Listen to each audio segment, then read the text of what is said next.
Bueno, llegamos al final de nuestra travesía y vamos a tocar puerto en México, pero particularmente en el altiplano de México.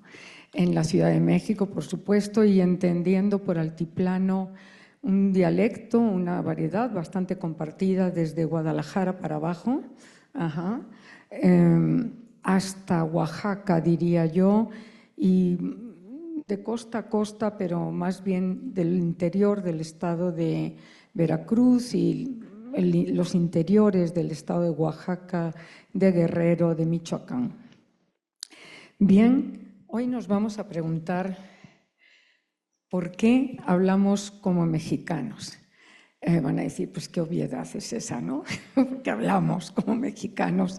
Nos vamos a preguntar cuáles son los procesos históricos de dialectalización, es decir, cómo una sociedad, cómo una comunidad adquiere una identidad propia que lo diferencia de otras comunidades, a la vez que le permite entenderse con muchas otras comunidades. Es decir, nos vamos a preguntar qué es eso de, este habla como mexicano, este es de los míos, este no habla como mexicano. ¿En qué consiste identificarse la identidad? O las muchas identidades, porque para un país tan grande como México, tan accidentado en su geografía, con trayectorias históricas bien diferenciadas en asentamientos humanos, no se puede hablar de una identidad del español de México, pero bueno, yo me conformo con el altiplano, donde somos unos 60, 70 millones de hispanohablantes. Puesto que vamos a hablar de identidad y, como siempre, de lengua, vuelvo a repetir una diapositiva que ustedes ya conocen, que he presentado desde el jueves pasado, que es una lengua, es una suma de genes y de memes. Algo obvio, y para mí como historiadora de la lengua menos interesante, es que es un sistema de base genética neuronal muy complejo. Cualquier ser humano que no haya, que haya nacido sin ninguna patología cerebral tiene la capacidad de hablar una lengua con total fluidez, con total funcionamiento, sin pasar por una escuela. Otro cantar es que sea un derecho del individuo y una obligación de un Estado alfabetizar y estandarizar en la modalidad culta de esa comunidad, pero ese es otro asunto. Por lo tanto, ese sistema de base genética neuronal es un sistema de genes, es el sistema básico de comunicación humana, una obviedad, es el sistema, el vehículo básico de pensamientos, de sentimientos, otra obviedad, y sabemos desde hace algunos años, por estudios de desarrollo neurológico, es que gracias a que tenemos lengua, cualquier lengua, cualquiera, tenemos capacidad de abstracción, tenemos capacidad de simbolización, de crear imaginarios altamente abstractos y tenemos capacidad de tener experiencias estéticas. Ningún otro primate superior sobre el planeta Tierra tiene capacidad de sentimiento estético, de apreciación, más que sentimiento, apreciación estética. Para mí, como historiadora de la lengua, lo fundamental, vuelvo a repetir, es que el rasgo de historicidad. Somos seres históricos, es decir, transmitimos experiencias, compartimos el ritual de ser mexicanos gracias a que tenemos una lengua y concretamente un dialecto de México. Es un sistema adaptativo sociocultural muy complejo que va tejiendo un fino entramado a lo largo de siglos, a la vez que se desprovee de algunos hilos que ya no le son pertinentes culturalmente. Por eso se dice que es un sistema mimético y se ha hablado en neurolingüística y en sociolingüística de que es una suma de genes más memes, por mimético y no por los memes que se envían en la lengua tecleada. La lengua nos hace ser seres históricos. El dialecto que hablamos, en concreto, nos hace ser seres históricos con una determinada identidad ¿Y qué es ser seres históricos? No es saberse las fechas de la independencia, por supuesto, no es saberse cuándo Napoleón ganó o perdió en algunas batallas, no. Ser seres históricos es ser capaces de transmitir experiencias vía la lengua y heredar a nuestros hijos, a nuestros amigos y ser herederos a nuestra vez de rutinas, de tradiciones, de hábitos lingüísticos. No hay que esperar, creo que lo comenté, a que haya época de lluvias, ni llevar al interlocutor a una milpa y ver que el elote está negro y entonces decirle no lo tires, no lo tires, no lo vayas a... sino agárralo porque esto es un bocado de cardenal y entonces simplemente platicándole. O sea, no hay que esperar a hacer la experiencia in situ. Eso es gracias a que tenemos capacidad de abstracción. Bien, por todo lo cual, como tienen ustedes al final de la diapositiva, compartimos un ritual y vamos a ver cómo se crea el ritual dialectal. La lengua es la suma de genes más memes, es un poderosísimo identificador. Dime cómo hablas y te voy a decir quién eres. Nada más abren la boca, ustedes están diciendo, esta no nació aquí, pero tiene un léxico que parece de aquí, pero ¿no? Inmediatamente. O sea, y lo mismo si alguno de ustedes abre la boca, yo puedo decir, este es de tal parte. Es un ADN cultural y espero que pronto salga el libro del español, un ADN cultural de muchas lenguas. Bien, puesto que vamos a hablar de identidad, de la identidad mexicana, les traigo a ustedes dos acepciones de la voz identidad en el diccionario de la lengua española, hecho desde hace 200 años y renovado y repensado por la Real Academia Española y desde hace unos 40 años, desde el año 50 y tantos, por la Asociación de Academias de la Lengua Española. Seguramente todos ustedes tienen el DLE en una aplicación de teléfono, es de acceso abierto, y bajo la voz identidad da muchas acepciones, pero a mí me interesan dos particularmente para los fines de esta conferencia. Una acepción es el conjunto de rasgos propios de un individuo o de una colectividad que los caracterizan frente a los demás. Yo soy yo y no me parezco a nadie. Eso es lo que busca la dialectalización. ¿En qué consiste ser yo, ser nosotros? Y conciencia que una persona tiene de ser ella misma y distinta a las demás. Si ven, son dos acepciones muy similares. La única diferencia es que la primera hace énfasis en la colectividad, porque somos seres sociales en que generamos redes sociales de muy diverso tipo, y la segunda enfoca al individuo que está en esa colectividad. En suma, la lengua, me lo han oído a lo largo de 3 jueves, es el vehículo esencial de identidad, es el soporte de nuestra vida diaria, sea cual sea nuestra profesión, sea cual sea nuestro oficio o sea cual sea nuestro modo de estar en la vida. Es nuestro soporte de percepción del mundo, por supuesto, y es un vehículo de adscripción y de interacción social poderosísimo.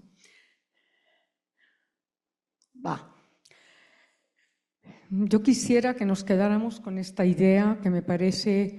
Esto es una investigación en proceso que tengo que entregar en agosto.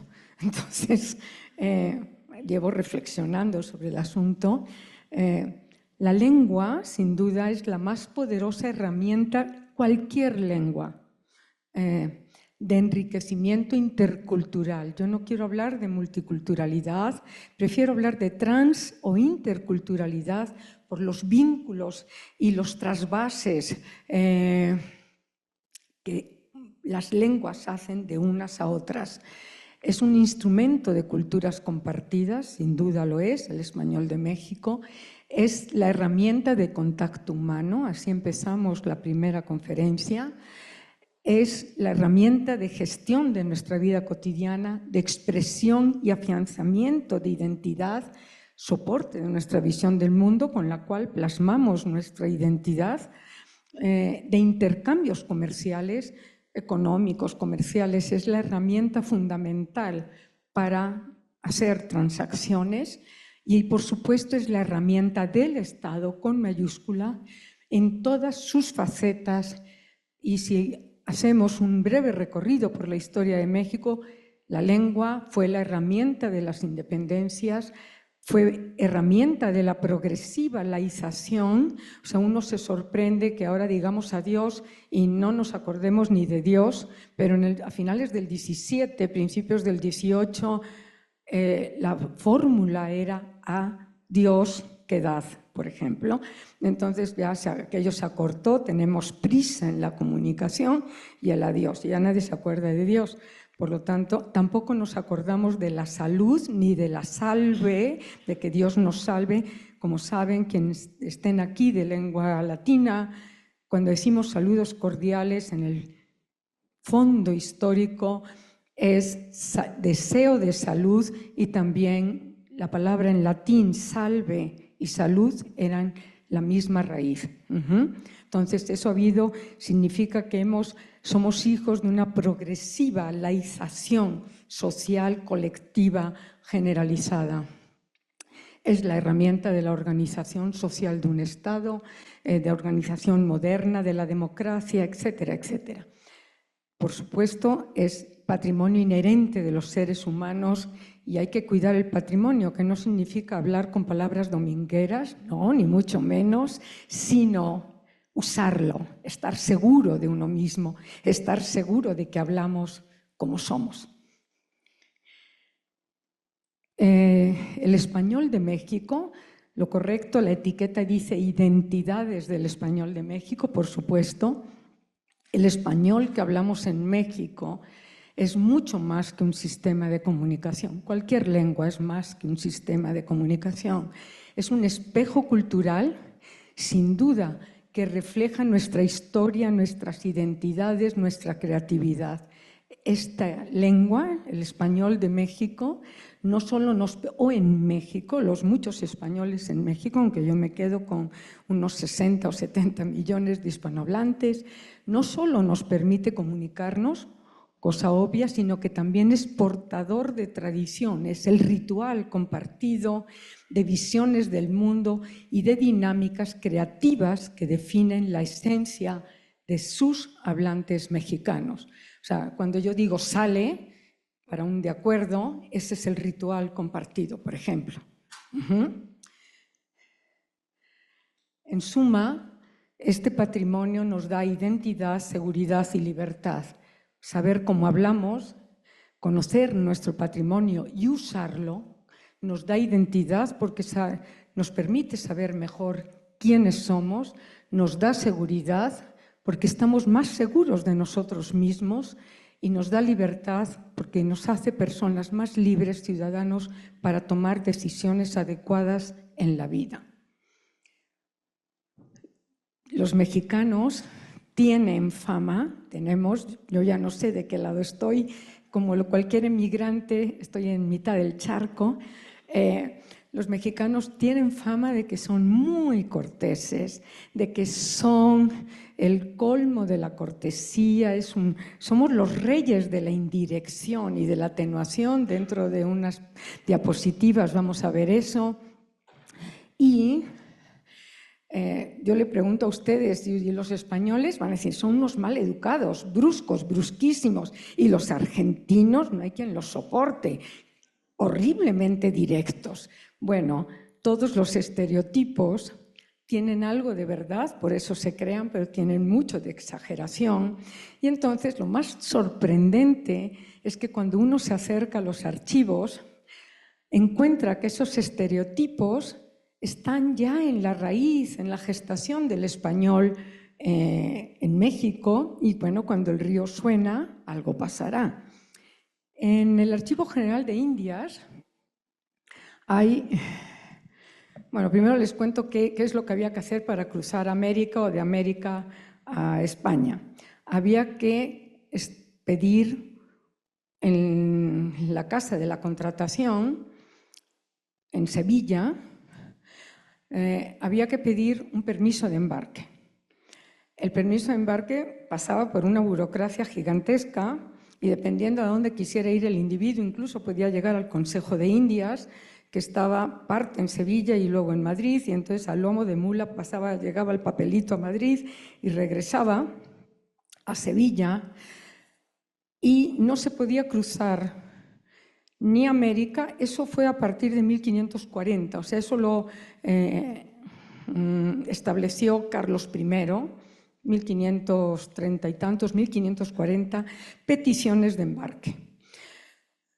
Las peticiones de embarque de los nobles pues están en el ramo de patronato, o sea, de la gente, los primeros están en un ramo que está muy bien identificado, cómo se llama el individuo, pero la mayoría de las peticiones de embarque están en un ramo del Archivo General de Indias, que se llama indiferente general. Con eso ya se pueden hacer una idea lo que es ese ramo. O sea, es como un montón de cajas, cientos de cajas, expedientes, cientos de expedientes donde están estas peticiones de embarque, pero también, por ejemplo, están después de 1540, 1550, además de hacer la petición de embarque, tenía que mostrar el individuo que tenía un pariente en América o un pariente en España para poder viajar. No difiere mucho de cuando se pide una visa a Estados Unidos, si se dan cuenta, ¿no? O sea, ¿a qué va usted? ¿Por qué va? Entonces, y un poquito después se prohibió que hombres que no estuvieran casados se embarcaran y mujeres que no fueran correctas se embarcaran. Muy bien, por supuesto se contravenían las leyes como se siguen contraviniendo las leyes, se expande todos los días. Pero bien, volvamos a estas peticiones de embarque. Yo, en las varias estancias que hice para el libro este de documentos lingüísticos de la Nueva España, pues me encontré una sorpresa. Y es que cuando escribe un español, que son los más, por supuesto, las peticiones de embarque tienen un promedio de 4 a 5 líneas, o sea, no hace falta saber paleografía. Uno ve el folio y lo escrito es así. Cuando son indios, casi hay documentos de indios, no igual que en la cantidad de españoles, por supuesto, y además eran nobles casi siempre. No hace falta saber paleografía, el documento ocupa casi todo el folio. ¡Oh, qué joya! Yo he hablado de esto en algún artículo. Y entonces, miren, aquí tienen un documento de 1568, una petición de embarque de un español.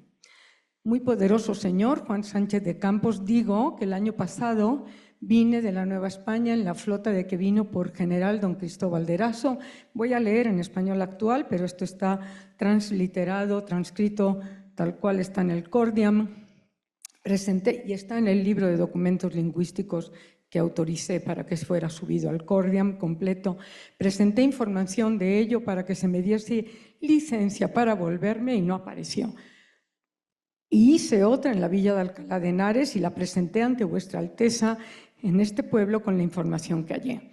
Es decir, se le ha perdido el papel se traspapeló en la burocracia y entonces la Alteza no es de la nobleza, es el tratamiento normal, excelentísimo Alteza, para quien dirigía el Consejo de Indias, el presidente del Consejo.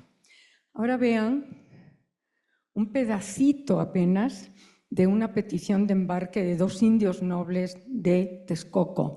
El original tiene 22 líneas. Cesárea Real Majestad, solo es cesárea Carlos I. Las peticiones de embarque se hacen así, a quien corresponda, poderoso señor, el que corresponda. Estos individuos, ¿cómo se lo van a hacer a quien corresponda? Al mismísimo Carlos I, que por supuesto ni va a leer ni le va a llegar el papel. Cesárea Real Majestad, Lorenzo de Alameda y Martín de Aguilar, indios principales y naturales de la Ciudad de México, que es en los vuestros reinos de la Nueva España, besamos las reales manos de vuestra Majestad, y como sus humildes vasallos de aquellas partes, decimos que nosotros vinimos a estos reinos de España a negocios, y de algunos nos hemos despachado. Y ahora, para nuestro viaje y regreso, tornada a nuestro natural, y como hombres extranjeros y de fuera de estos reinos, no hemos hallado favor ni quien nos ayude para camino. Ocurrimos a vuestra majestad como a nuestro Señor natural, de quien hemos de recibir merced, y sigue.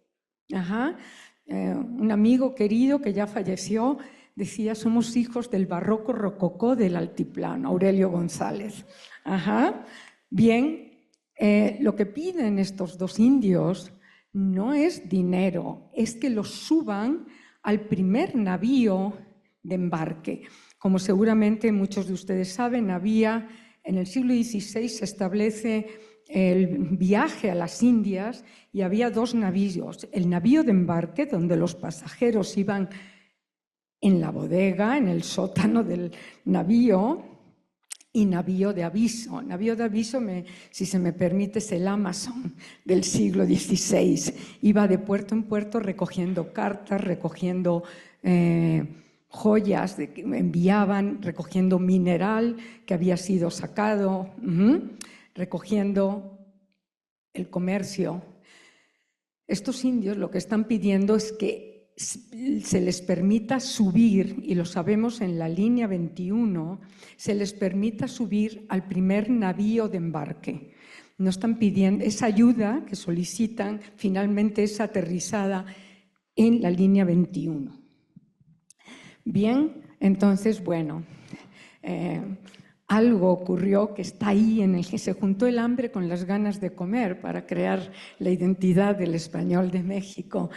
Y este gran poema, Grandeza Mexicana, de Bernardo de Balbuena, como saben ustedes, este hombre nació en España, llegó a la Nueva España y murió en la Nueva España, y este gran poema, escrito en tercetos, es como los penúltimos tercetos. Fíjense lo que dice Bernardo de Balbuena en 1604 de cómo son los mexicanos de esta ciudad y cómo hablan. Es ciudad de notable policía. Policía es urbanidad, de polis, del griego, ¿no? Y donde se habla el español lenguaje más puro y con mayor cortesanía, vestido de un bellísimo ropaje que le da propiedad, gracia, agudeza, en casto, limpio, liso y grave traje. Su gente ilustre, llena de nobleza, en trato afable, dulce y cortesana, de un ánimo sin sombra de escaseza. Claramente, ustedes se reconocerán tal cual y dirán: claro, Bernardo de Balbuena tiene toda la razón, ¿no? Bien, dejemos los estereotipos, el Cordiam está lleno. Este mundo de estereotipos es trabajado por una disciplina que tiene mucho auge, que es actitudes lingüísticas. Bien, la dialectalización, es decir, cómo adquirió el español de México, en este caso, su propia identidad, se llama dialectalización, y nos preguntamos los lingüistas cómo toma deriva dialectal. Así se dice, deriva dialectal, o sea, cuando el español de México empieza o cuaja como español de México. Y unos principios metodológicos, teóricos, que funcionan como principios científicos para abordar el material lingüístico. Hay unos principios externos y unos internos. Aquí nada más presento el cuadro. Los principios externos son la geografía. Cuanto más extensa es la geografía y más accidentada, montañas, ríos, grandes nudos mixtecos una y otra vez, más aislamiento lingüístico va a producir. Acuérdense que estamos hablando del siglo XVI, XVII, a lomo de mula, más aislamiento lingüístico y más dialectalización propia de esa comunidad que queda de un lado del nudo mixteco y de la otra que queda del otro lado, o las varias que quedan ahí en las montañas. La distancia y el tiempo de desplazamiento también genera diferenciación dialectal. La historia política administrativa que vamos a ver es fundamental para entender las identidades, la identidad del español de México, la demografía y la migración, los aluviones de migración. Y unos principios internos que explicaré en un momentito, fuerzas centrípetas, fuerzas centrífugas, y esas fuerzas centrífugas, por lo menos hay 4, yo creo que sirven para cualquier lengua, y hay de 4 sopas y ya veremos cuáles son las sopas dentro de nada. Principios externos de cómo llegamos a funcionar y hablar como mexicanos. La diferenciación política y administrativa, más una geografía extensísima y muy accidentada americana, genera aislamientos poblacionales y, por lo tanto, genera gestación de modos de hablar propios, donde ya no me acuerdo de dónde dejé a la abuelita en el otro lado del nudo mixteco. Genera lo que llamamos autonomías dialectales. Esta es una brevísima presentación de la historia administrativa, política americana que conforma Carlos I y que sigue con los Austrias. Como sabemos, hay 4 virreinatos, 1535, el de la Nueva España, desde Panamá hasta el sur de Estados Unidos, la California y en parte Florida y Luisiana, aunque se salían y entraban. ¡Uf! ¡Gilberto! Ya, nada. Se salían y entraban Florida y Luisiana, a veces iban con los franceses, a veces con los españoles, etc. En 1542, como saben, el Virreinato del Perú. En 1717 se funda por primera vez el Virreinato de la Nueva Granada, cuya capital es la actual Santa Fe de Bogotá. Y este Virreinato de la Nueva Granada, cuando digo el Virreinato del Perú, abarcaba parte de Ecuador, abarcaba todo Chile. El Virreinato de la Nueva Granada abarcaba parte de Ecuador también, o sea, se repartieron. Parte de Bolivia estaba en el Virreinato de la Nueva Granada y parte estaba en el Virreinato del Perú. Venezuela se salía y entraba según le convenía. Me parece que la historia no pasa. Y en 1739 no les gustó porque requería ciertos compromisos, ser virreinato en la administración y en el funcionamiento social, y finalmente se desfundan y vuelven a refundarse ya de manera definitiva en 1739, y finalmente en 1776 se funda el Virreinato del Río de la Plata, como le digo yo a mis colegas del cono sur-sur.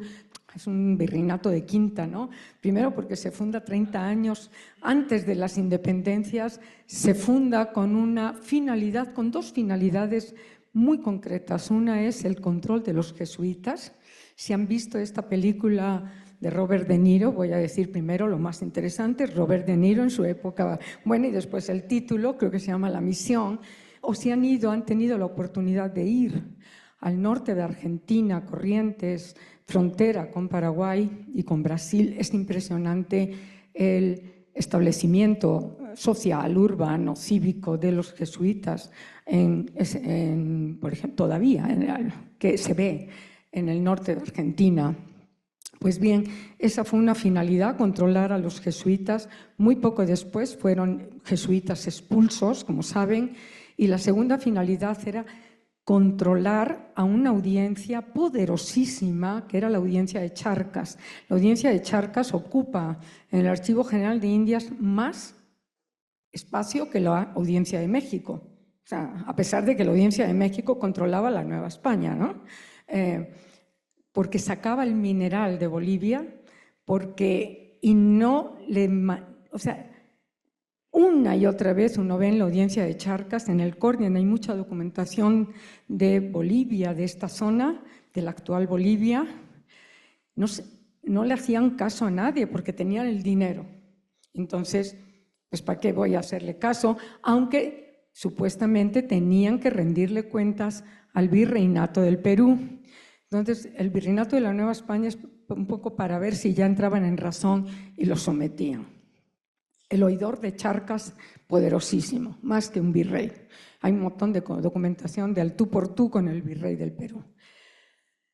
Y por supuesto, esas 4 grandes virreinatos dan 4 grandes zonas dialectales, pero ojo, hubo muchísimas zonas americanas que no estuvieron nunca adscritas a virreinatos. Eso produce autonomías lingüísticas, autonomías de gestión, en primer lugar, de comercio, que van a llevar a autonomías lingüísticas y a dinámicas lingüísticas propias.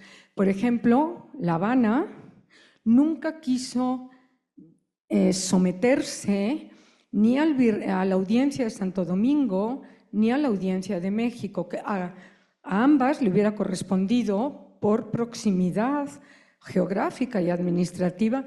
La Capitanía General de La Habana nunca quiso, o sea, ¿por qué? Pues porque cobraba por cada barco que llegaba y por los inventarios que llevaba el barco.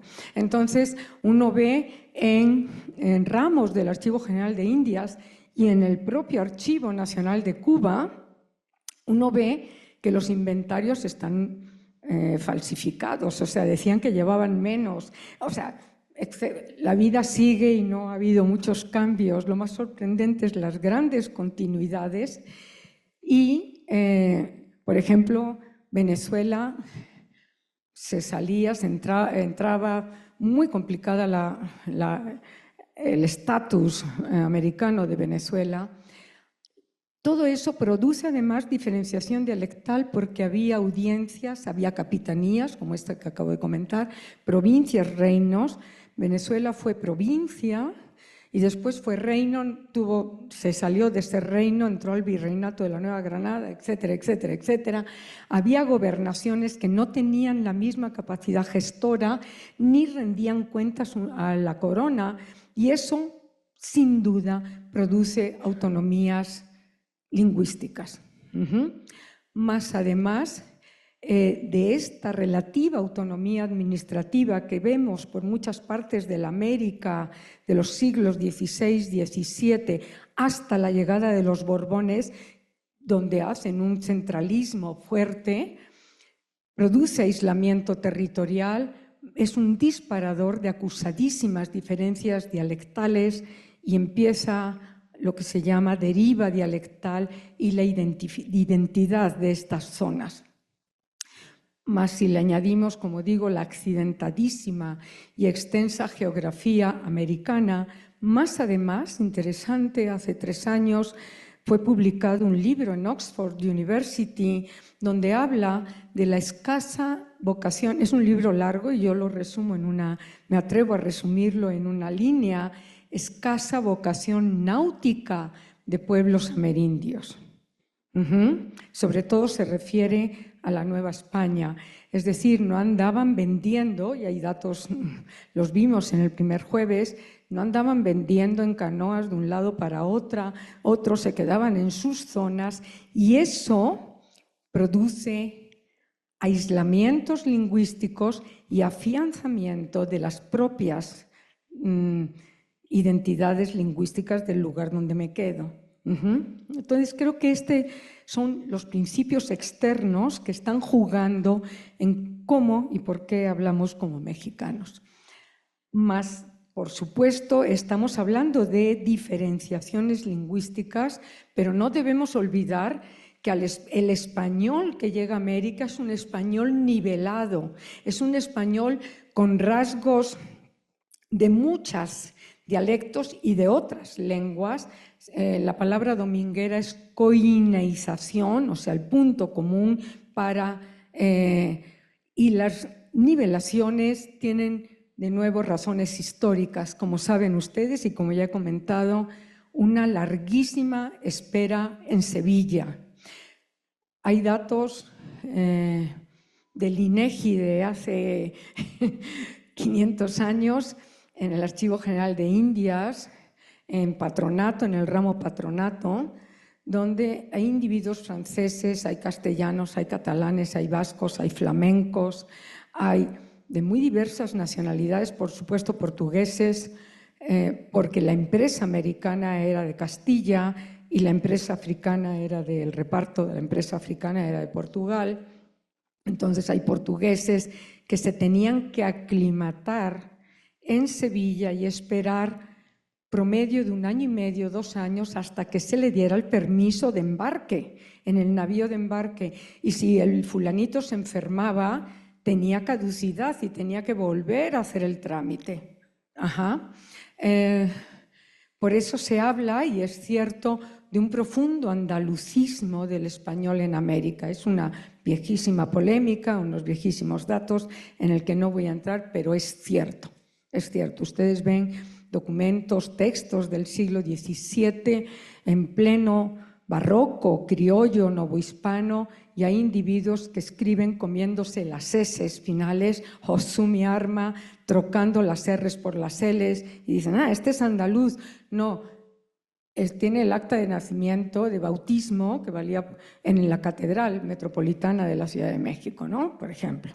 Entonces, ese andalucismo es cierto, y por supuesto habrán leído esta novela de Cervantes, Rinconete y Cortadillo. Son 2 pícaros y está en Sevilla ubicada, porque Sevilla era la capital de la picaresca. O sea, un montón de gente de muy diversas orígenes y latitudes conviviendo, andaluzándose y sobreviviendo, hasta que les daban el permiso de embarque. Más Canarias, para mí, es un eslabón fundamental, un vínculo clave en la americanización. Como saben, Canarias está casi a un paso de África y era zona, puerto obligado para habituallarse de agua potable. Más subieron los plátanos, subió la caña de azúcar y muchos esclavos. La negritud americana, hispanoamericana, viene de Canarias en este acuerdo que hizo la corona española con la corona de Portugal. La corona española nunca reconoció la esclavitud, la corona de Portugal sí, y entonces la negritud sube en los barcos a Canarias. Más ojo, la convivencia en los barcos. Yo he dado alguna conferencia de los datos de los barcos, es impresionante. Subían, igual que ahora le dicen a uno, no te puedes llevar más de 20 kilos o 23 kilos como pasajero, a ellos les decían cuántos bultos y cuánto peso tenía que tener el bulto, y hacían un ranchito. De ahí viene hacer mi ranchito, es un término marítimo totalmente, porque el individuo o la individua ponía un baúl, una caja, y con eso hacía el pasaje a Indias. Imagínense la intimidad de gentes muy diversas en la bodega de un barco, conviviendo día a día en un promedio de viaje de 3 meses. A Colón le fue re bien, porque la travesía le duró 9 semanas y poquito, hasta el miércoles de la 10ª semana, pero hay datos de 4 meses, 4 y medio. Imagínense estos individuos cuando quisieran defecar, por ejemplo. Entonces, por ejemplo, hay un eufemismo, la popa del barco. Si ustedes buscan jardín, el jardín era la popa del barco, entonces decían vamos al jardín. Es que iban a defecar, y cómo defecaba el individuo, pues lo sujetaban otros, hablaran lo que hablaran, se entendía lo que tenía que suceder, y además piensen en las condiciones de higiene, cero higiene. La sepsis es un invento del siglo XIX, de finales del XIX. Las diarreas eran pan de todos los días,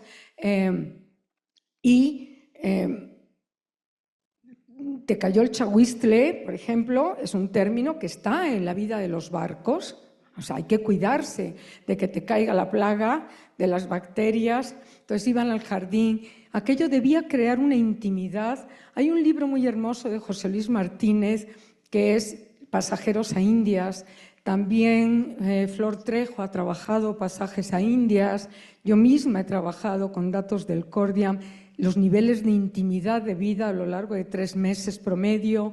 Por lo tanto, el español que llega a América, concretamente el que va a llegar a México, que es el que nos interesa hoy, viene nivelado desde Europa por la convivencia en Sevilla, por recalar en Canarias, que no era que llega el barco y subo mes y medio aproximadamente en las islas, en Gran Canaria, en Tenerife, más nivelado por las lenguas amerindias en un profundísimo mestizaje, más contactos múltiples de pobladores europeos, no europeos, comunidades de libaneses, de judíos, de centroeuropeos, así hay en México, ¿no? Entonces, ese es el español que se gesta muy diferenciado, pero al mismo tiempo nivelado.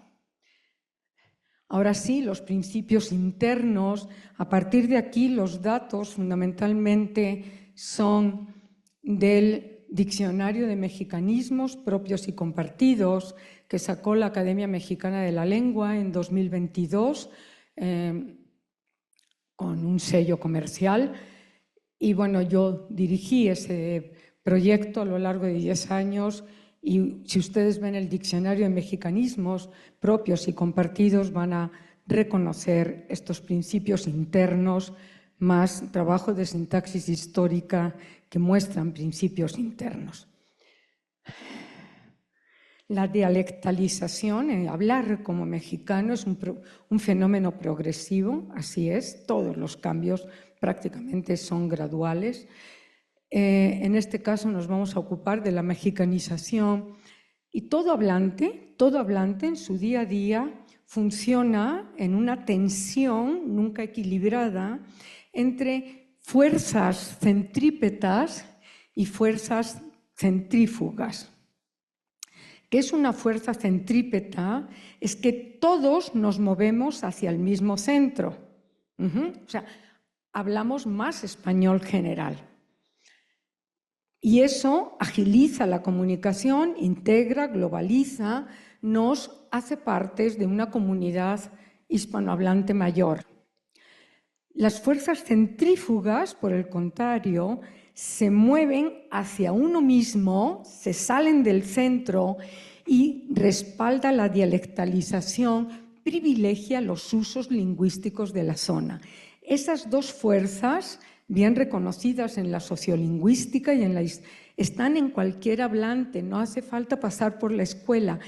Si yo le veo la cara a la compañera y no la conozco de nada, las fuerzas centrípetas se activan en la distancia comunicativa. Y es, pues le veo la cara, ¿no? O sea, y las fuerzas centrífugas se activan en la proximidad y en la intimidad comunicativa.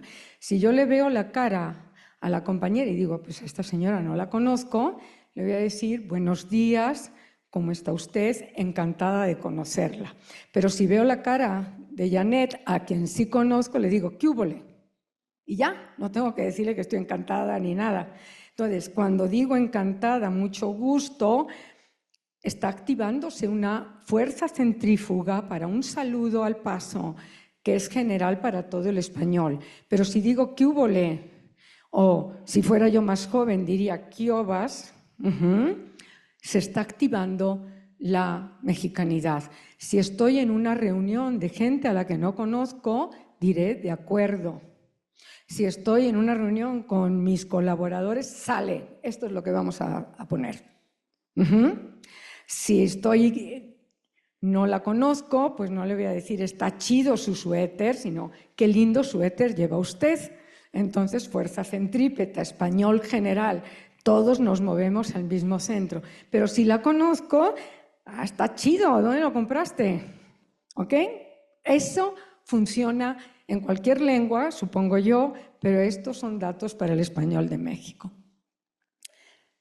Las estrategias de fuerzas centrífugas, cómo funcionan esas fuerzas centrífugas, lo que muestra la historia de la lengua, el diccionario de mexicanismos propios y compartidos, más muchísimos datos de la sintaxis histórica de la lengua española, que no es tan histórica porque llegamos al siglo XXI, es que hay 4 estrategias de fuerzas centrífugas, o sea, hay de 4 sopas. Yo supongo que estas 4 sopas son casi universales, Pero bueno, para el español de México estas sopas están funcionando, estas estrategias funcionan. Uno es modificación. Se resemantizan voces patrimoniales latinas y se reemplean para hacer referencia a nuevas entidades. Rancho en el español de España es el pedacito de terreno de autosostenimiento sustentable para sembrar una pera y 3 espigas de trigo. Y de ahí viene mi ranchito, ¿no? Ese terreno, de hacer mi ranchito.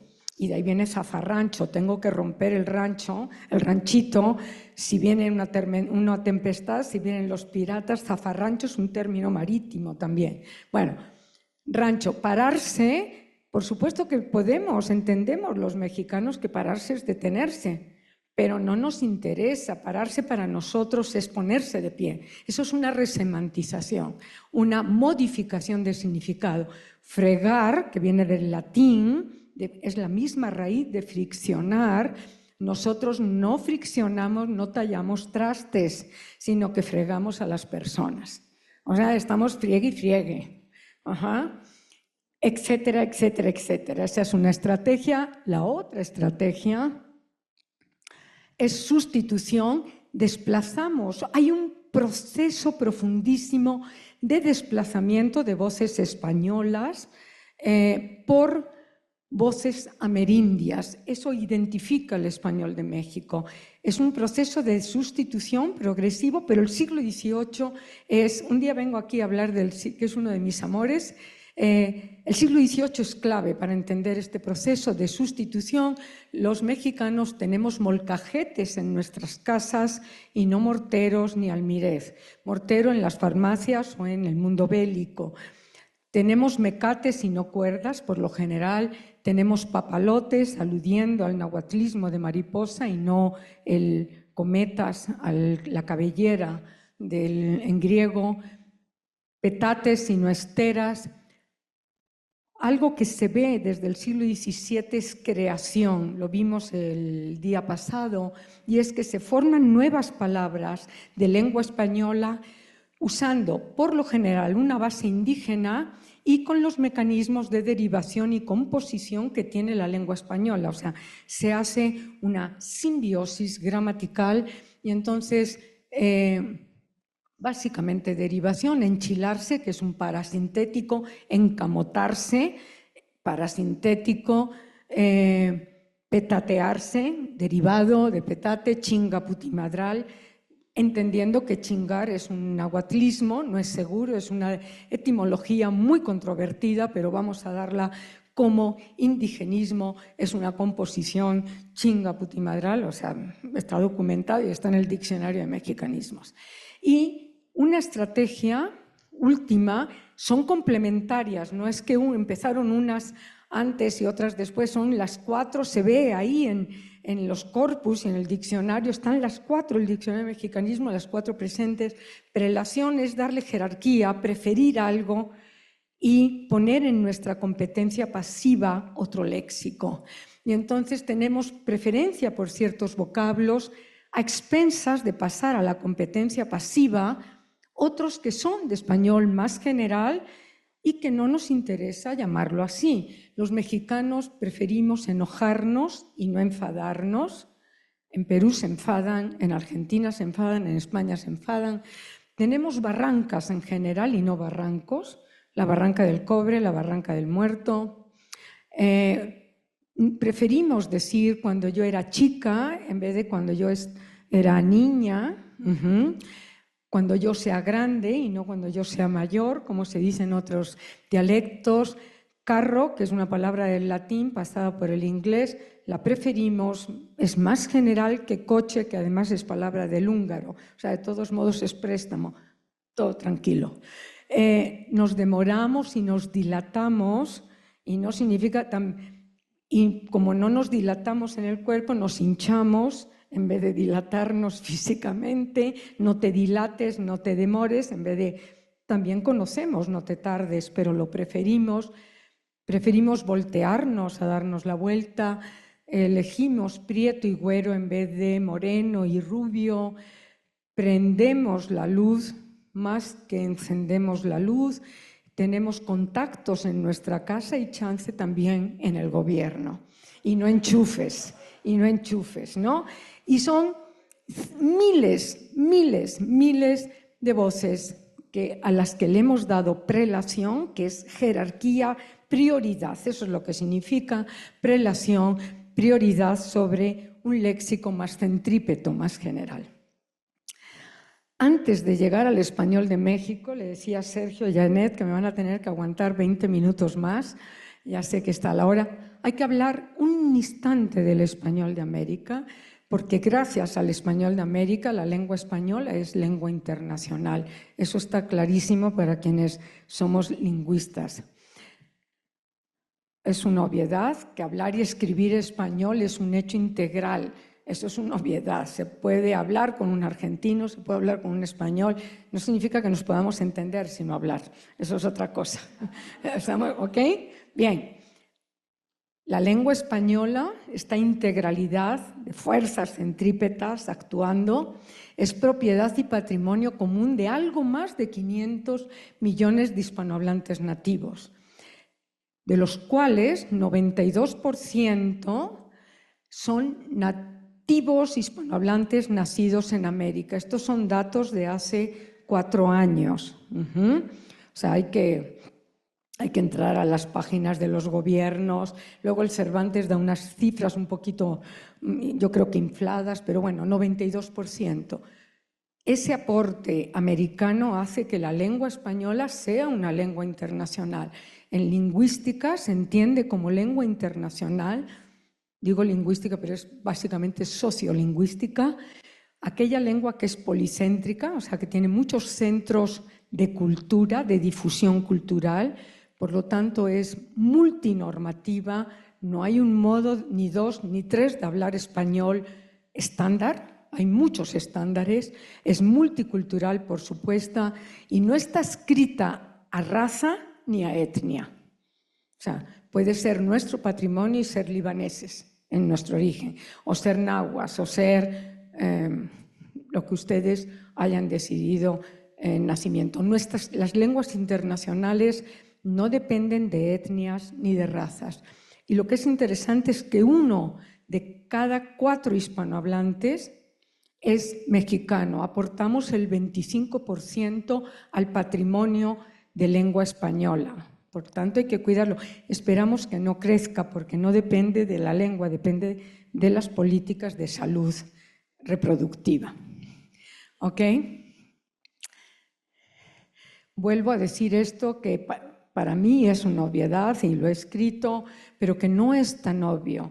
La lengua española es la mayor vastedad geográfica del planeta Tierra, donde un individuo caminando puede gestionar su día a día en una extensión de 12 millones de kilómetros cuadrados, en una línea recta de casi 12.000 metros, 12.000 kilómetros en línea recta. Esto es realmente sorprendente. Es un soporte de comunicación intercontinental, sin duda, intercultural, usando el mismo patrimonio esencial. Podemos pasar 16 países, 12 millones de kilómetros cuadrados, y podemos cruzar la frontera del norte y seguiremos hablando español, por lo menos en muchas esferas de la vida. No hay que aprender inglés para llegar a Texas, ni a Arizona, ni a Nuevo México, ni a la California, etcétera, etcétera. Me parece que no es poco. Y no va a pasar nada con las políticas de nuestros gobiernos recíprocos, nada. Las lenguas siguen sus propios devenires.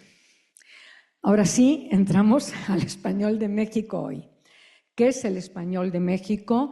¿Cómo se configura? Por supuesto, son usos del español general, tan mexicano, es decir, mesa, hombre, mujer, silla, agua, dormir, cantar, reír. Por supuesto que es nuestro, como es de Argentina, de Bolivia, de España, de Uruguay, más usos compartidos con América, muchísimos, más usos exclusivos de México, no compartidos con ninguna otra variedad del español en América, todo eso configura el español de México.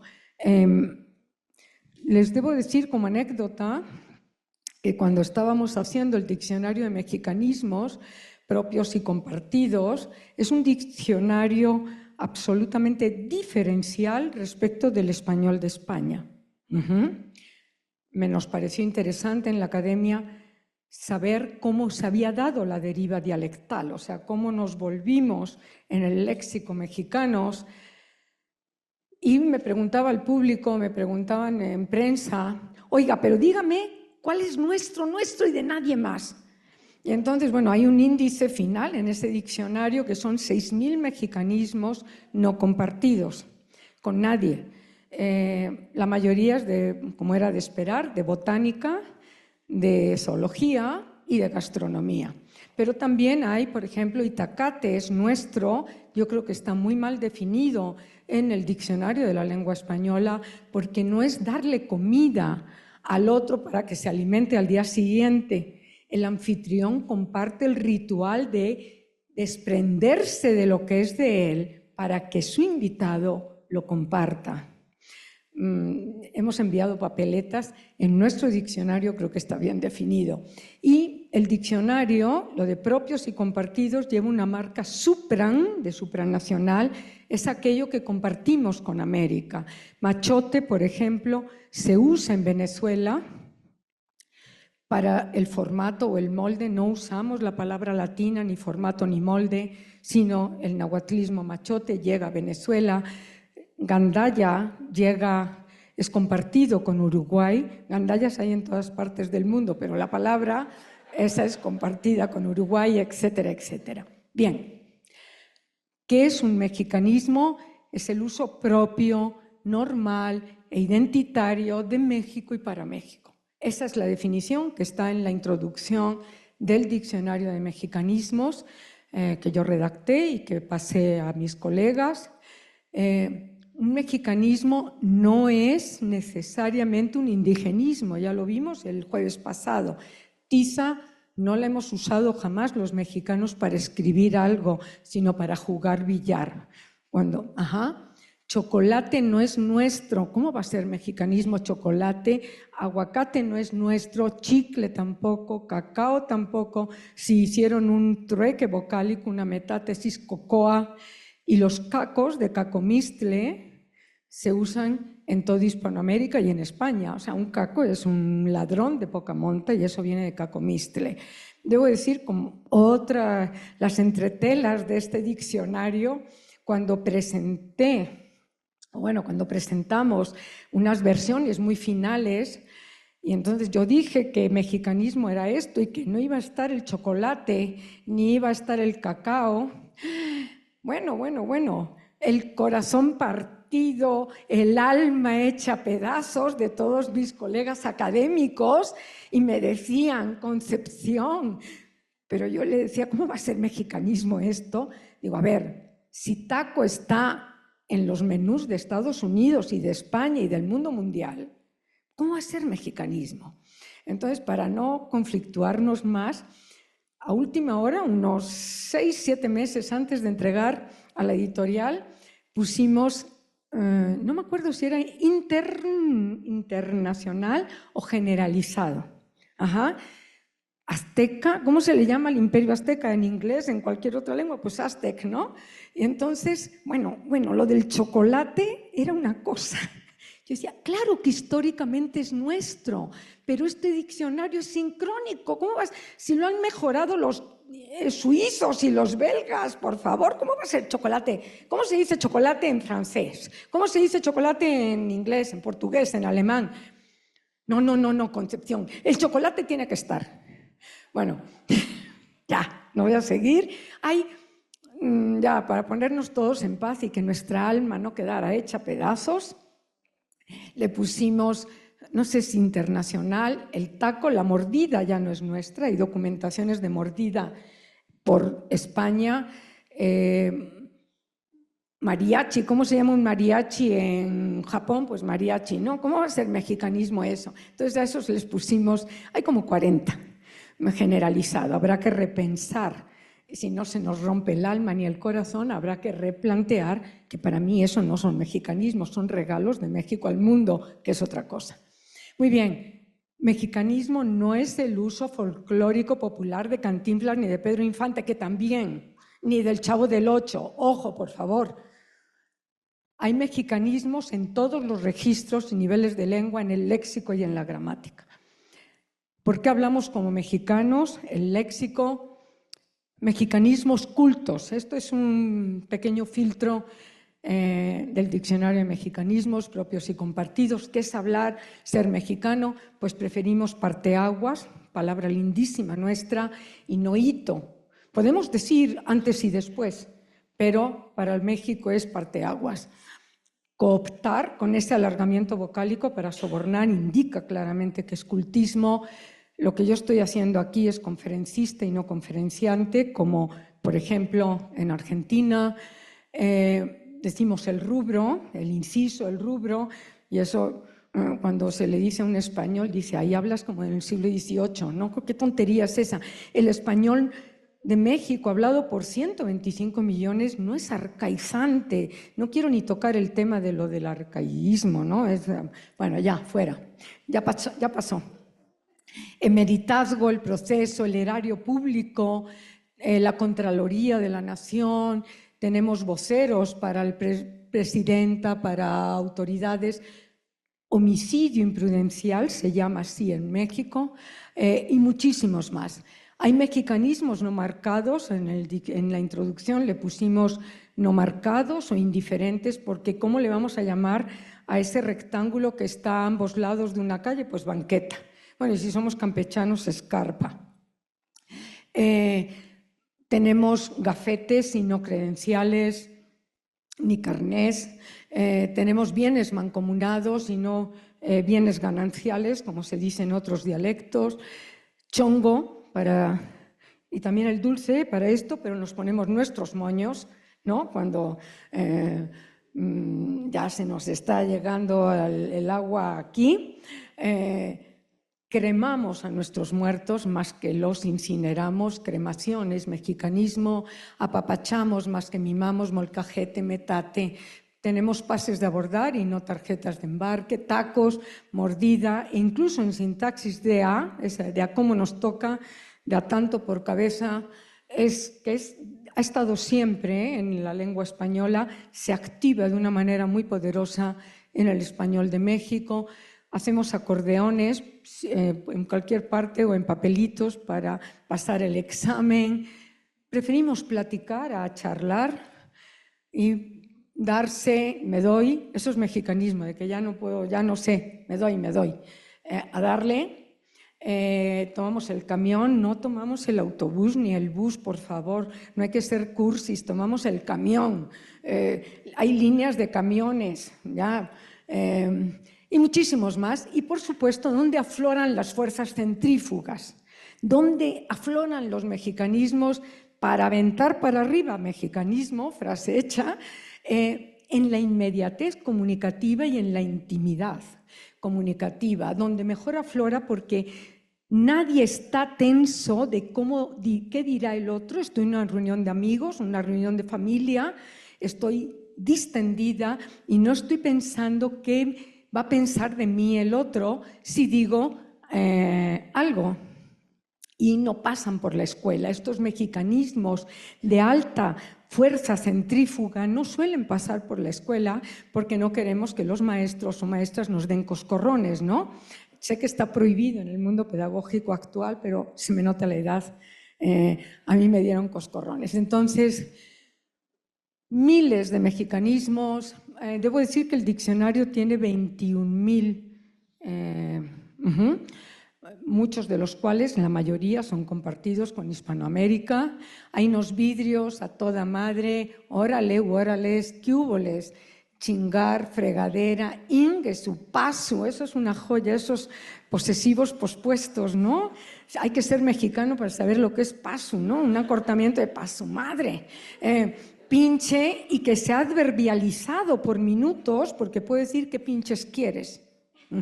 Eso es adverbio, ya no es adjetivo. pendejo, chinga, quedito, rapidín, que esperamos que no sea atenuador, sino muy intensivo, aquellito, eso es una joya, es una anáfora neutra requete culta el aquello. Y estuvimos en aquellito, pues hay que ser mexicano para saber, esperamos que sea muy intensivo y placentero, coger moles, mocos, darlas, etcétera, etcétera, etcétera. Algo que se ve en el léxico es que le hemos dado prelación a voces amerindias, aquí una pequeña muestra.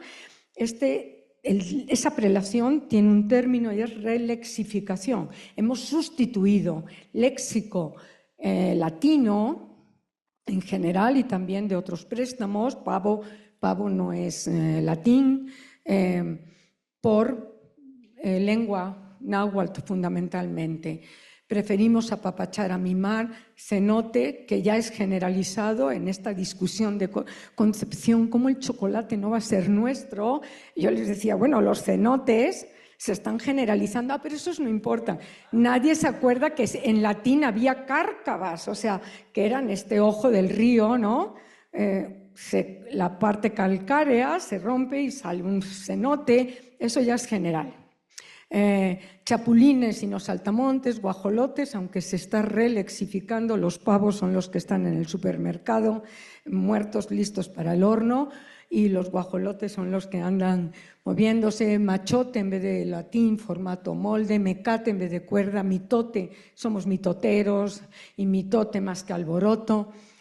Arabismo, molcajete, paliacate, papalote, petate en vez de estera, pita en vez de cordón, tenemos cinturones piteados, tambache en vez de bulto, nos cae el chahuistle, la plaga, cuando hay una palabra que viene del latín, roya, de rubeu, si algo se quema muchísimo, se tatema, etcétera, etcétera. Esta es una pequeña muestra.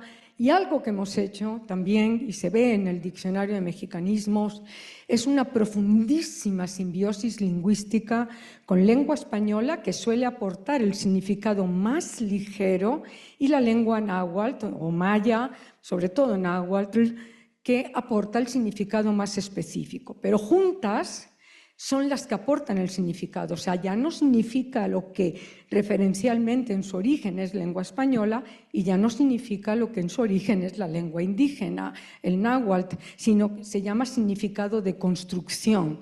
Juntos, a darle que es mole de olla, ni hay ollas, ni hay moles, ni damos nada, sacar el mole, dar atole con el dedo, dar más lata que un petate con chinches. Les puse en negritas la palabra ligera del español, verbos soporte, verbos ligeros, adjetivos ligeros también, y luego el indigenismo, aquí, por aquí, el petate. Los chinches eran latinos, químique, o sea, no hay que...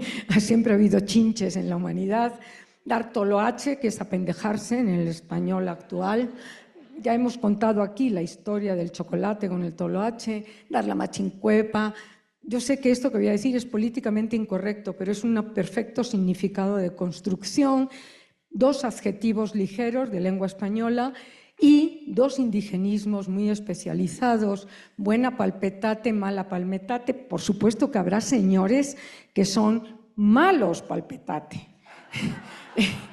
Y quizá sean buenos para el metate, no lo sé, pero la ritualización, porque somos seres históricos, se ha fijado en femenino, ni modo, nos toca el muerto. Sangre de atole, moverse como chinicuil, el mero petatero, mero es desde latín, serbia en nopal, a todo mecate, eufemismo por a toda madre, echar el moco en el atole, que medirle el agua a los camotes, a los tamales, a todo tipo de mundo fálico testicular que ustedes se puedan imaginar. Es una cantidad, si ustedes buscan medir en el Diccionario de Mexicanismos hay muchas. Enrollar el petate, saber un titipuchal, etcétera, etcétera, etcétera, muchísimas, son miles. Este es un cuadro de 1765. Esta es la fuente que estaba Y el cuadro de Villalpando está siempre esa fuente en muchas representaciones del Zócalo.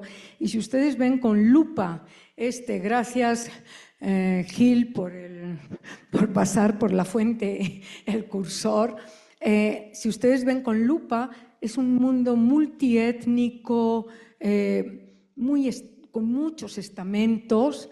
Esto es el Zócalo en 1765, está en el Museo del Virreinato, el cuadro, y esto es Sábado, Distrito Federal.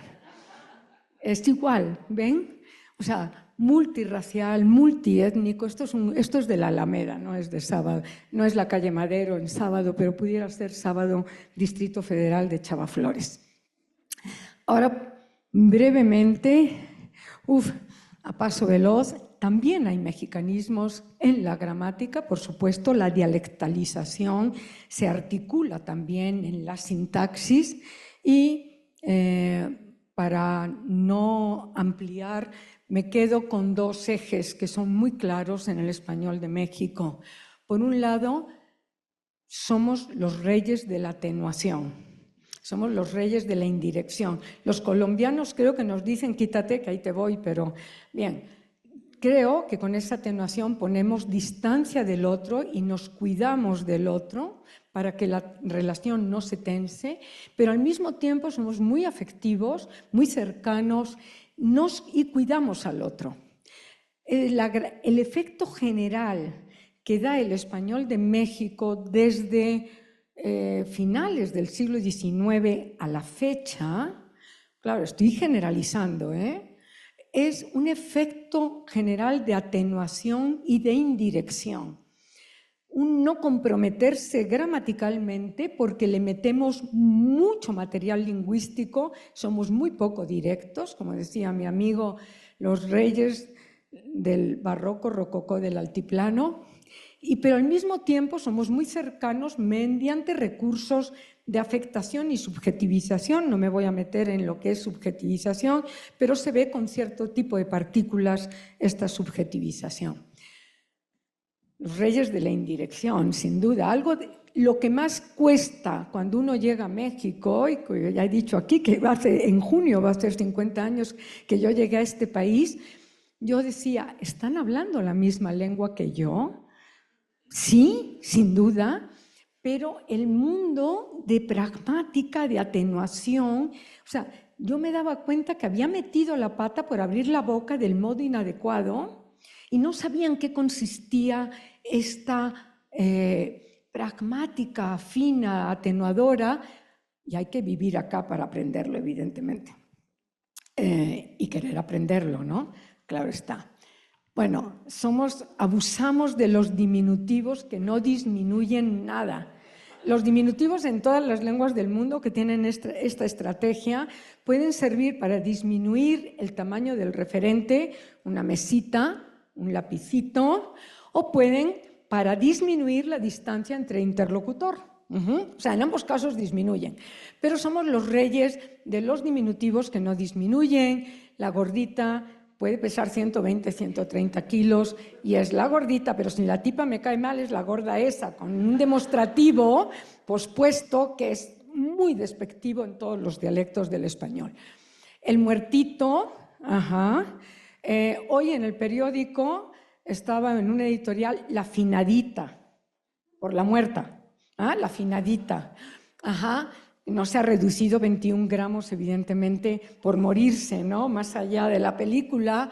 Por ahí tengo un terrenito y seguramente tiene terrateniente. Ahorita lo hago. Eso nunca ocurre. La ahorita, como bien sabemos, es un quebradero de cabeza para el que no sea hispanohablante mexicano. Y entonces hay que decir la ahoritititita, pero esa ahoritititita solo, para cortar el tiempo, solo se le puede decir al hijo hasta que tiene 12, 13 años, porque si no ya el hijo lo manda a volar a una, ¿no?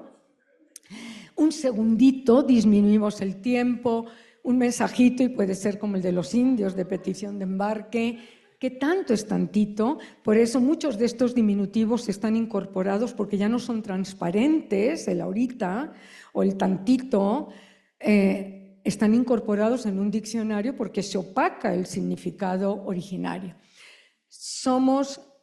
hacemos fórmulas de petición muy largas. Esto empieza a verse en el siglo XVIII, a finales del XVIII. Tenemos unas 11 palabras promedio versus 4 o 5 en dialectos que los mexicanos consideramos directos maleducados, como España o Buenos Aires, ¿no? Los porteños. Disculpe, ¿no sería tan amable de regalarme un vaso de agua? No, ya cuando llego al agua el mesero ya está agotado, ¿no? Evidentemente, imagínense. Y por supuesto no me va a regalar nada. Bueno, si es agua sí, me lo va a vender. Lo molesto con la cuenta, eso sorprende a cualquiera que no sea mexicano. Quisiera pedirle si puede hacer tal. Ese es el modo de atenuar. Y debo decir que si ustedes llegan, por ejemplo, a España o incluso a Buenos Aires, yo he hecho el experimento, y disculpe, ¿no sería tan amable de regalarme otra coca o otra cerveza? Que es mi obligación, que no tengo que ser amable, que es mi obligación. Y entonces el pobre mexicano se queda en shock totalmente.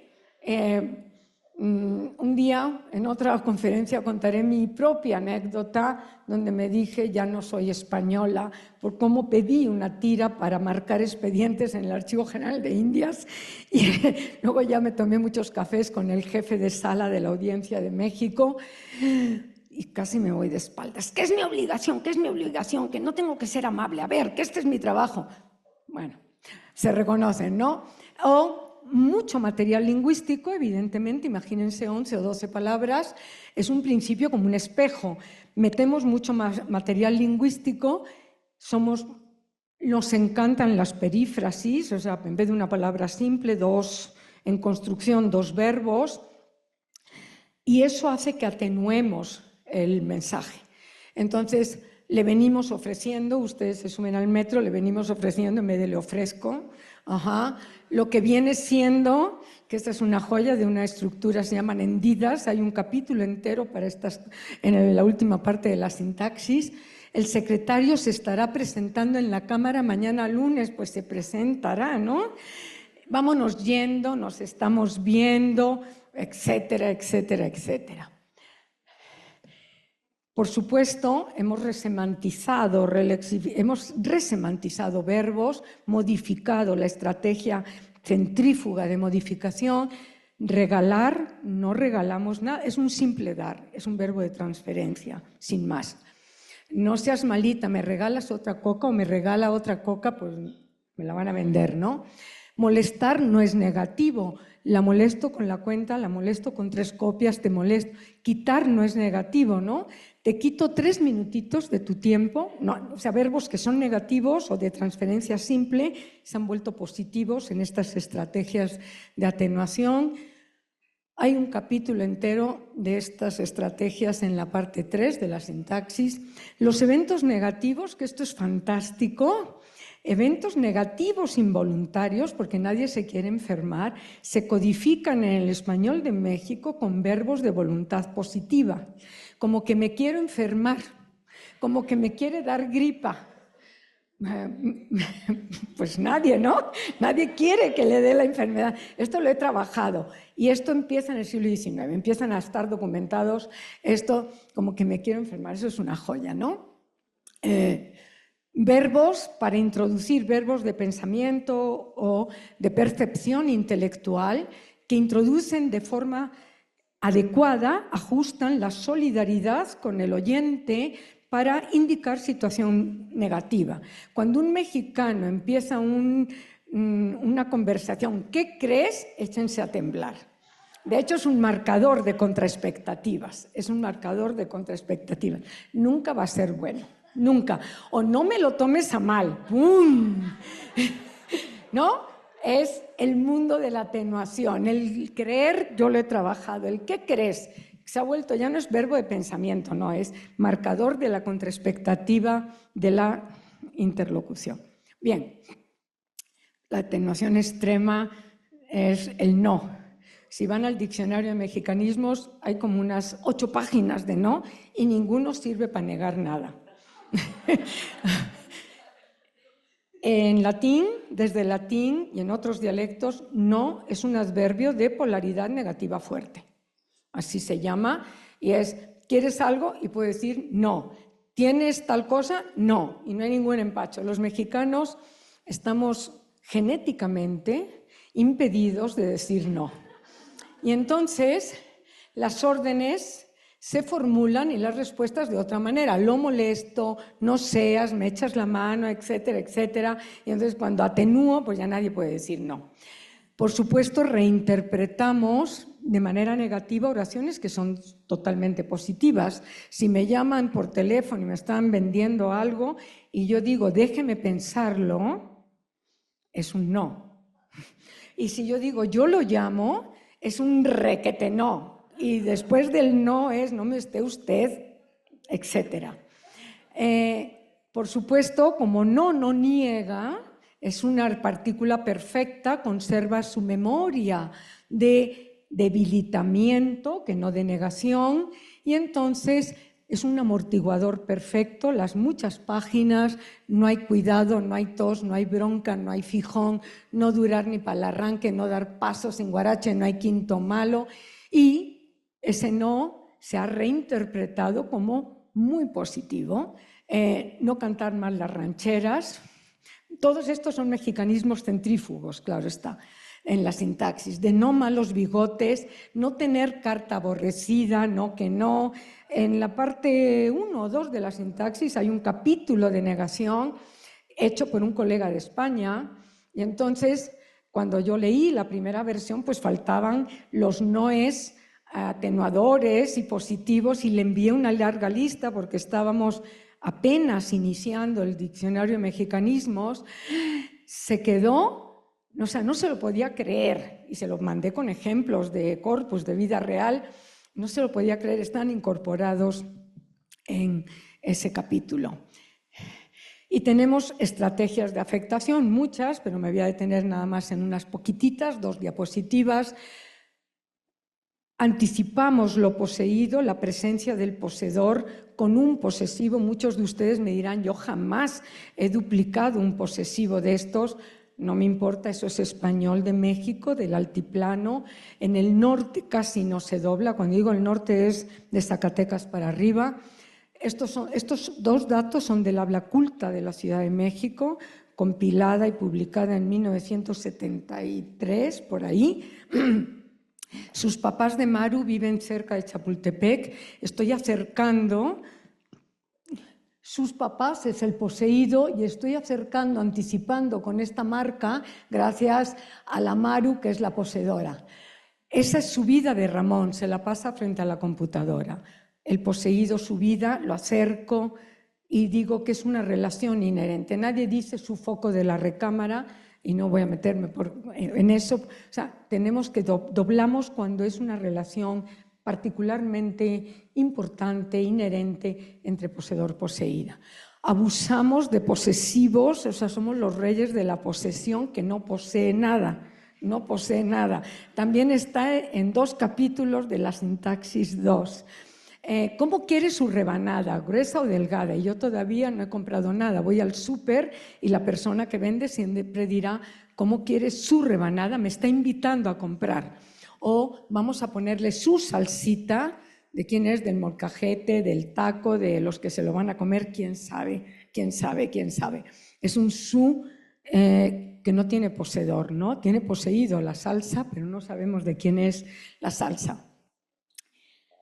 Es un posesivo que es del taco, del molcajete, del comensal, de todos a la vez. Es interesante. O llévese su pastel de 15 años, ni voy a cumplir 15 años, ni voy a entrar a la panificadora, pero así están los letreros por toda la Ciudad de México y por muchas otras partes. Ingue su paso, ¿no? Pospuestos, una joya esto de paso, ¿no? Que es para su madre. Me saludas a la tuya, eso hay que ser mexicano para saber quién es la tuya. Yo tengo colegas, una muy, muy cercana, que además con la que codirijo el Cordian, que ya sabe lo que es la tuya y ya no me pregunta la primera vez, Concepción, ¿quién es la tuya? Yo decía, tu madre, y más bien es tu chingada madre, ¿no? O sea, exactamente, ¿no? Entonces me da su hora, y se pueden hacer chistes con esto, ¿no? El tiempo poseído, ¿no? Me da su hora. Con la partícula se o me, en función de experimentante, no me voy a meter en lo que es un experimentante, pero está ahí como en el escenario, en el evento. Bruno se lastimó su pie, pues ¿de quién va a ser el pie si ya puse al Bruno por delante, ¿no? Y ya puse el se, volvemos a doblar el su. ¿Cómo me duelen mis piecitos? Hay un par mínimo interesante. Se desayuna su toronja todos los días. Pues ¿de quién va a ser si ya puse el experimentante se ahí y vuelvo a doblar con el posesivo?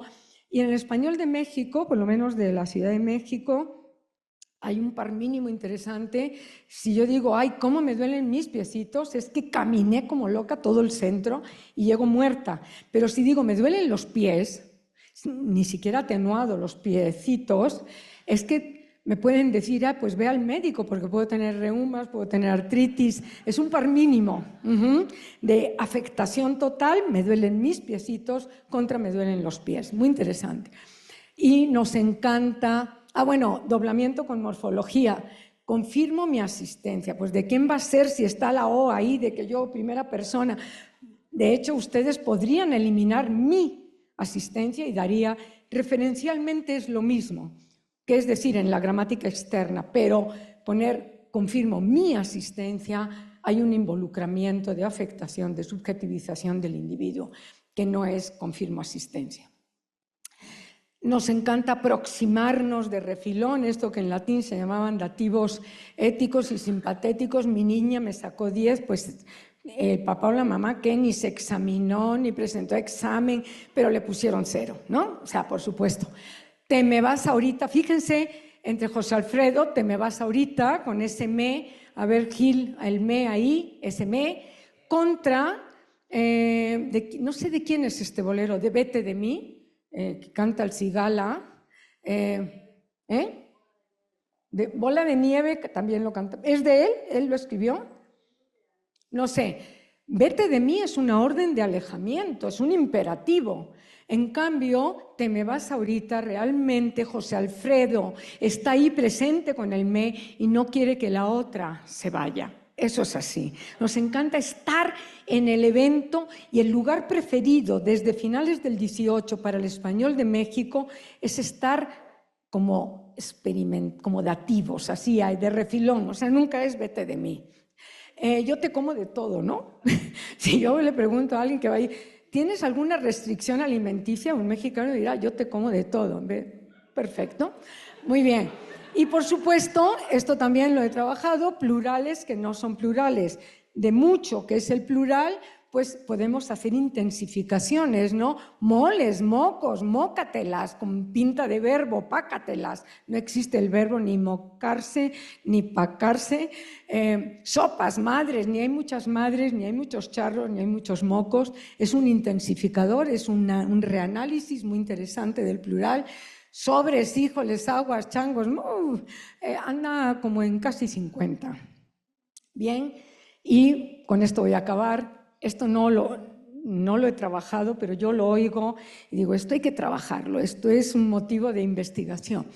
Lo que hacemos los mexicanos es unos sutilísimos, refinadísimos desequilibrios entre diminutivos y aumentativos. Los diminutivos son atenuadores y afectivos, los aumentativos son el mundo negativo. Entonces, ser un chambitas, la gordita, mi flaquito, la ceñito, perfecto, todo es positivo. Chambón, chambona, baquetón, no sé si es con B alta o B chica o de ba, no sé, maricón, huevón, puñalón, estar echadote, malhechote. Ese contraste no está trabajado hasta donde yo sé. Conclusiones. La historia, hemos hecho un recorrido histórico por 3 días, particularmente el de hoy, ayuda a explicar cómo se construyó la actual identidad lingüística de México. Y vuelvo a decir, un altiplano extendido. La dialectalización se sostiene en una dinámica nunca equilibrada que existe en cada hablante entre fuerzas centrípetas que nos mueven hacia un centro único, general, español general, y fuerzas centrífugas que afloran en la proximidad comunicativa. Para fuerzas centrífugas, lo que dice la lengua, historia de la lengua en México, es que hay 4 estrategias de diferenciación dialectal, modificación, sustitución, prelación, etc. Hay fuertes, enormes diferencias entre el español de México respecto a dialectos que consideramos muy bruscos, muy directos, como los porteños. En Buenos Aires no los toleran en el norte de Argentina, debo decirles, ¿no? Y chistes de que no se toleran ni a sí mismos, etcétera, etcétera, etcétera. Y con el español de España, particularmente el castellano. Los canarios son como mexicanos prácticamente. Y fuertes afinidades con Colombia. Es sorprendente cuando uno llega a Colombia, oye unas fórmulas atenuadoras muy interesantes, y en parte con Perú, por lo menos el limeño. Hablar español es un hecho integral, común a más de 500 millones de hablantes nativos, es mucho más lo compartido, por supuesto. La lengua española es una lengua internacional, internacionalización que le ha otorgado el español americano, con ese 92% de hablantes nativos. Y ese complejo español de México, articulado en fuerzas centrípetas, fuerzas centrífugas de distancia y proximidad comunicativa, con complejas derivas dialectales, con ejes externos y ejes internos, es hoy patrimonio inherente, lingüístico, de 125 millones de mexicanos vivitos y coleando. Muchísimas gracias.